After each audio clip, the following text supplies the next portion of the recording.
You're listening to an archived Cabral Concept podcast. After listening to this show, check out the most up-to-date podcasts available at stephencabral.com/podcasts or search directly on iTunes.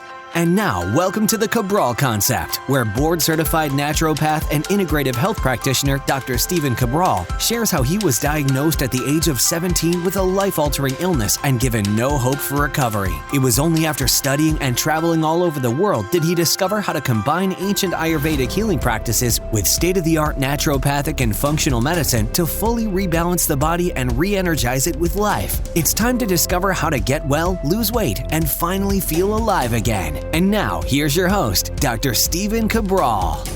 Today we have another Motivation and Mindset Monday show. Maybe my favorite day of the week on the Cabral Concept. I love bringing you these tips. One of the big things with me is that I've studied psychology for so long. And the reason is that I found that, and I know you've heard this on previous shows, but the reason I'm so big on this day of the week is that you can have all of the best information in the world, meaning like you can know what to do. You can know how to do it. But until you get your mind right, until you actually make that switch in your brain, it's very difficult to implement the information, even if you know it's what you have to do. And so many of us have been there, right? I've been there many, many times. And it's like, what do you need to do? What type of switch do you need to make in your mind so you can actually implement what you know it is that you have to do? And that's the big thing I try to say in my practice too. And that's one of the largest reasons that I really started studying psychology.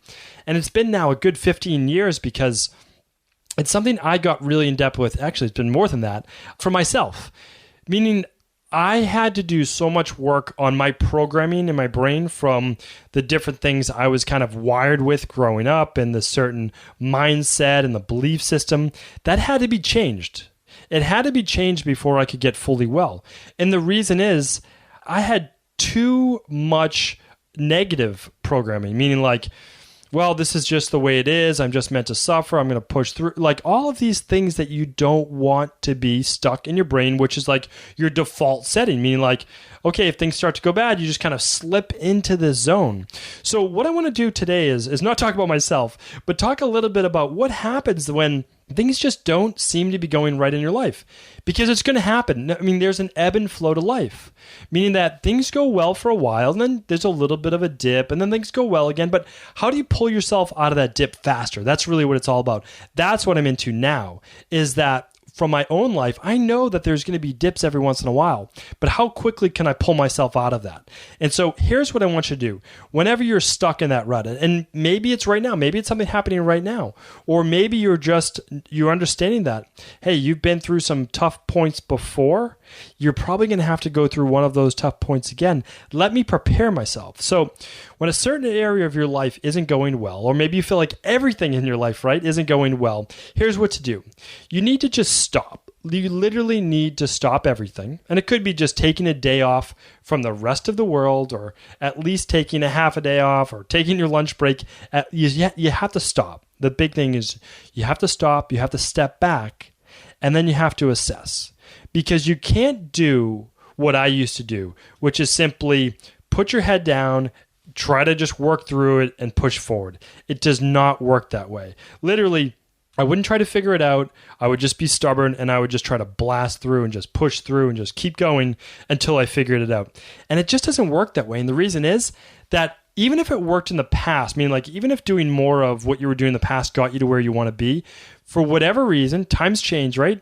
Things just change in our life. And sometimes the old ways of doing things aren't going to work in the future. They're just not. And so what happens is we oftentimes need to find a new way. And that new way is very frustrating for a lot of people because it forces them to change. And a lot of people don't like to change. They like to stay in that comfort zone. And when you're stuck in a comfort zone, here's the thing. It can only stay comfortable for so long. And then eventually it's not comfortable, but so many people stay there because it's their safety zone. It's what they know. It's all they've ever known. And so for them to step into an unknown area is actually even more uncomfortable. But here's the thing. Unless you start to assess, you're not going to be able to look outside of yourself from what, a bystander would be. And that's what I do is I actually will say like, okay, I'm in my own mind right now. And if I'm in my own mind right now and I don't have the answers to the situation, doing more in my own brain and in my own mind is not going to figure out what that answer is. So I simply stop. That's literally what I do. I say, okay, I can't keep doing more of this. Let me assess what's going on. So I kind of write down exactly what's happening, whether it's with work, whether it's with finances, whether it's with spirituality, whether it's with health, or, whatever it might be. And then again, just kind of going through it, wellness, you name it. And you say, okay, here's what I'm doing right now. And I don't know which part isn't working, but something with this whole thing isn't working. Now, the reason I say write it down and really get to know what's going on in your life and what's not working is so you can do this. A lot of time, it's best to, yes, just write everything down. You start to see things more clearly, but then you're able to reflect a little bit more on exactly what is going on. And the reason is this as well, is that a lot of times we just have these thoughts just moving through our head, like something's wrong, everything's not going right. But like, what is it? What's really not going right? Write it down. Get crystal clear on what isn't going right so that you can reflect and also try to look at it as you would to try and help a friend or a family member, or let's say that you are a coach. Look at it as you're trying to work with a coaching client or a patient and you say, what would happen? What advice would I give if this wasn't for me? I do that all the time with myself. Like, okay, I'm just looking at this, health-wise, things aren't going great or whatever it might be. What advice would I give to a patient? What advice would I give to a wellness client? What would I say to this person? It's a great way of looking at it. And then the other thing is too, once you've written it down, once you kind of disassociate yourself with it, obviously it's so much easier to fix, right? So much easier to get, now what I'm going to say is advice on, is go to a coach, or even a family member or someone that you know will give you good, honest advice, right?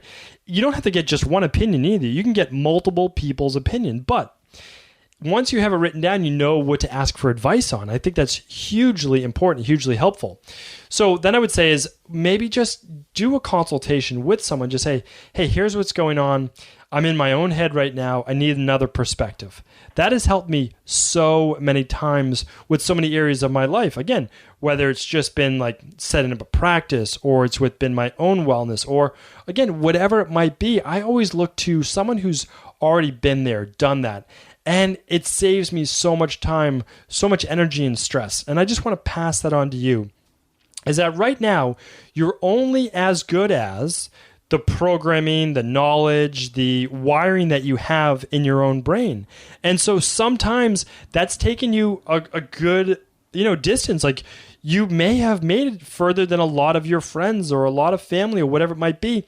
But in order for you to take it to the next level or at least get unstuck, you have to then take it to that next level. You have to now make a giant leap to that next level. And again, that's going to have to take you out of your comfort zone. And I don't see that as a bad thing. And I also don't necessarily see it as an overnight project.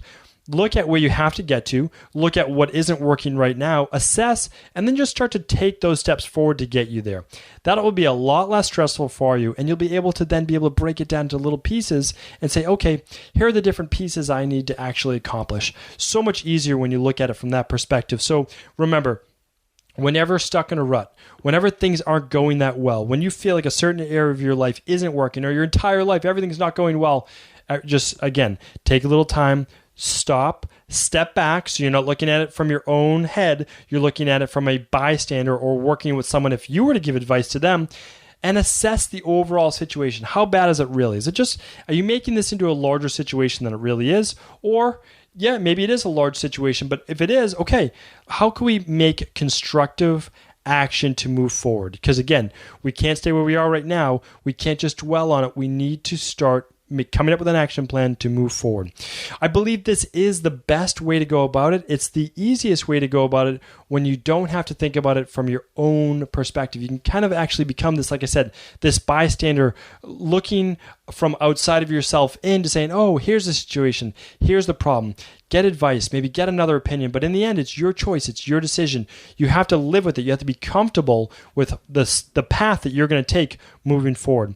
So I hope that helps you today. It's something that, again, that I've used many times in my own life. And the reason I share this with you as well is that I just know so many people that, whether it's in my own practice or just family and friends, that they're just stuck in the same position for too long. And a lot of times it has nothing to do with not knowing what they need to do, but rather making that change, making that switch in their mindset that will simply allow them to move from where they are right now to where they want to go. Thank you again for tuning in to another Cabral Concept. And as always, if you feel that this show or any show could help a friend, family member, or coworker, please feel free to forward it to them. Thank you. Did you know that the body really only becomes sick or imbalanced in only 2 ways? Over time, you become deficient in vital nutrients, and you also accumulate toxins internally and from the environment. As those nutrients diminish and you increase your total toxic load, your body then begins to show the first signs of dis-ease. It's actually quite predictable, and the good news is that if we know how you began to fill up that proverbial rain barrel, we also know how to empty it to begin the healing process. I was fortunate enough to learn this ancient healing process from my mentor after suffering from debilitating diseases for close to a decade. It was only when I began to implement these techniques did I finally overcome my illnesses and go on to live a life of energy and vitality that I now enjoy. I'd like to share with you now what I discovered after traveling all over the world and how to combine the best of ancient healing wisdom with state-of-the-art science. Allow me to teach you exactly how I've been able to help over 250,000 people to empty their rain barrel and begin to transform their body and lives into what they've always hoped they could be. To get your copy of the international bestseller, The Rain Barrel Effect, simply go to stephencabral.com/rainbarrel.